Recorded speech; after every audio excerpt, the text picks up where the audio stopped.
Hoje eu vou contar para vocês um pouco mais sobre a campanha da Espanha que levantou o caneco dessa Copa do Mundo e mostrar para vocês também que eles tinham uma missão muito clara, mostrar que a Euro de 24 não foi por acaso.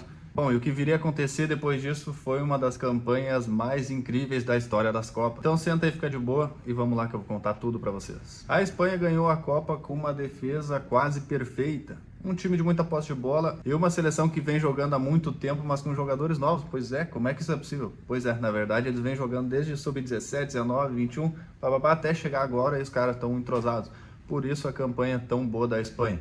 Em 8 partidas foram 7 vitórias, 1 empate e nenhuma derrota, com incríveis só um gol sofrido na competição inteira. Imagina, cara, isso é muita coisa. Para vocês terem uma noção aqui, só para efeito de comparação, na história da Copa, a seleção que menos tinha tomado gol numa edição foi a seleção alemã, que em uma edição de Copa do Mundo tinha tomado 2 gols. Pois é, cara, agora tu pensa, a seleção espanhola tomou 1 gol só. E uma Copa que foi maior que as outras, ou seja, teve mais jogos e mesmo assim eles tomaram só 1 golzinho. Pra tu ver o tamanho que foi essa campanha da Espanha. Mas vamos começar pelo início. Fase de grupo. No grupo H, a Espanha estreia contra Cabo Verde. Na verdade, a gente achou que fosse um massacre, foi um empatezinho com Cabo Verde. Claro, daí a gente entra em outra história ali para mostrar que Cabo Verde foi uma grande surpresa.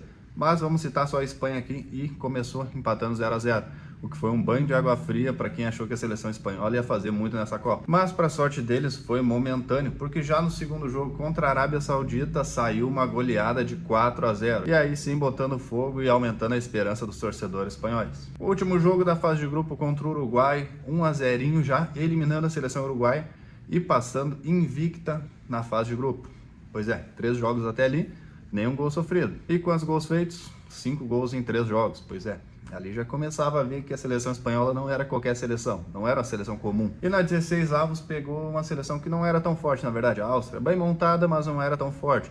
E bom, a seleção espanhola ganhou de 3 a 0 sem dificuldade e na verdade parece que não estavam nem aí porque... Bom, o jogo foi fácil, faziam um gol quando queriam, 3 a 0 e foi por isso. 16 avos já encerrada, foram para as oitavas, de novo, sem tomar gol. Oitavas de final aqui, talvez o confronto mais difícil e equilibrado para a seleção espanhola. As oitavas foi entre Portugal e Espanha, Portugal de Cristiano Ronaldo. Num jogo extremamente equilibrado que Portugal podia sim ter feito gols, Espanha também podia ter feito mais. Fato é que o jogo acabou 1 a 0 com um golzinho no final de Merino. E bom, tirando o sufoco da seleção espanhola, conseguiu passar por Portugal, despachar Cristiano Ronaldo e ir para as quartas de final. De novo, sem tomar gol. Quartas de final, Espanha e Bélgica. A Espanha, claro, ganhou de 2 a 1 da Bélgica de novo, com um gol no finalzinho de Merino. Mas aqui tá o detalhe, 2 a 1. Pois é, o único gol que a seleção espanhola tomou nessa Copa foi nesse jogo para a Bélgica. Daí aqui que tá o negócio, tomaram o primeiro, agora eles vão se apavorar porque não tinham tomado gol e tal. Mas não, de novo no finalzinho do jogo tá lá Merino para resolver de novo, fazer o 2 a 1 para a Espanha e dessa vez classificar a seleção espanhola para a semifinal e despachar De Bruyne, Courtois e companhia. Mas sim, dessa vez eles tomaram um golzinho, o único gol que eles viriam a tomar nessa Copa inteira. E agora na semifinal, um jogo que talvez o mundo inteiro achasse que a seleção espanhola cairia fora. Pois é, Espanha e França. Mas a gente viu que a Espanha soube anular muito bem todos os nomes, todas as estrelas do time francês. E mostrar de uma vez por todas que mesmo a França tendo muitos nomes bons, a seleção espanhola, além de nomes muito bons, tem uma organização muito forte. E bom, muito entrosamento também, porque tu vê, a seleção espanhola já vinha muito tempo jogando junto. E dito e feito, quer dizer, dito e não feito, porque a Espanha ganhou da França, a França não conseguiu eliminar eles. 2 a 0 para a Espanha, Espanha classificada para a final. Os franceses não dando adeus, mas dando adeus à final, porque daí disputariam o terceiro lugar. E bom, no fim, Espanha e Argentina seria o confronto da grande final da Copa do Mundo. E de novo, para vocês verem, nenhum golzinho, nem contra a França os caras não tomaram gol, só contra a Bélgica. E agora a grande final. De um lado, uma seleção que vinha resbalando em todas as fases, que vinha tomando muitos gols, que vinha remando para chegar até a final. Claro, a gente não pode esquecer que eram os atuais campeões da Copa do Mundo, mas que time argentino tu não pode deixar... Mas time argentino a gente sabe que não pode deixar chegar. Mas time argentino a gente sabe que não pode deixar chegar, que os caras vão ganhando força conforme a competição vai passando. E pois é, a gente viu isso, mas por outro lado, pela Espanha a gente tinha uma equipe muito bem entrosada, muito bem organizada, que já vinha há muito tempo jogando e queria mostrar que a Euro de 24 não foi por acaso.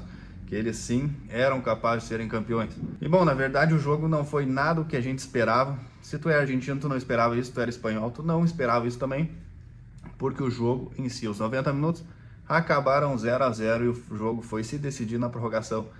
Só que daí eu penso, 90 minutos, não saiu nada, as equipes não criaram? Sim, criaram. Na verdade, a Espanha criou. A Espanha fez, se eu não me engano, 20 e pouquinhas finalizações num jogo, e a Argentina, zerada, não tinha chutado nenhuma bola a gol até a prorrogação, até tomar o gol da Espanha.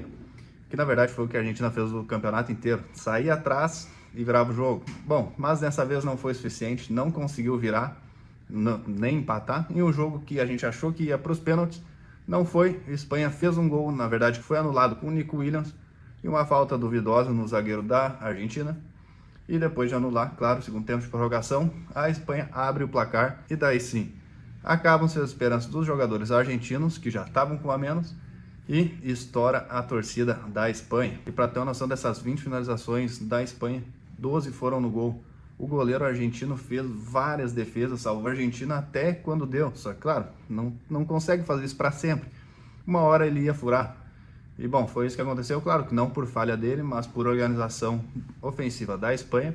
Conseguiram fazer o golzinho aos 106 minutos. E, bom, levantar a taça e dar tchau para os argentinos. Espanha bicampeã mundial. Sim, bicampeã, já tinha ganho aquela Copa em 2010 lá na África e agora veio a ganhar essa Copa de 26. Cara, daí tu pega a campanha da Espanha. 8 jogos, 7 vitórias, 1 empate.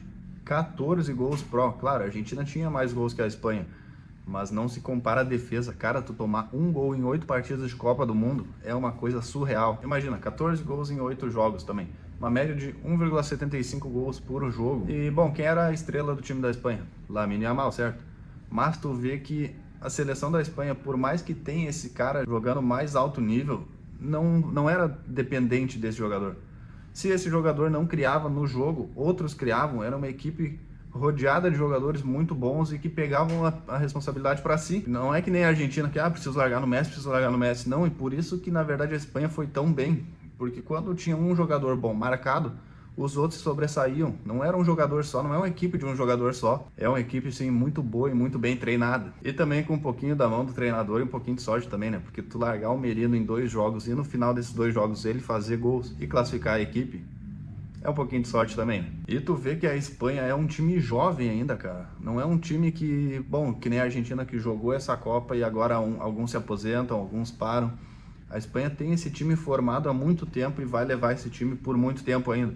Então o que a gente pode esperar? A gente talvez esteja vendo uma hierarquia espanhola, talvez eles venham a ganhar tudo o que disputarem agora. É o mais provável? Sim. É o que vai acontecer? Bom, a gente não tem como saber, mas a gente tem que admitir que esse time da Espanha não é mole não. E agora eu quero saber de vocês, o que acharam dessa campanha espanhola, o que vocês acharam deles ter ganho o título mundial? Comenta aqui que eu quero saber, dá o like, não se esquece de se inscrever no nosso canal. Vou ficando por aqui, é nóis.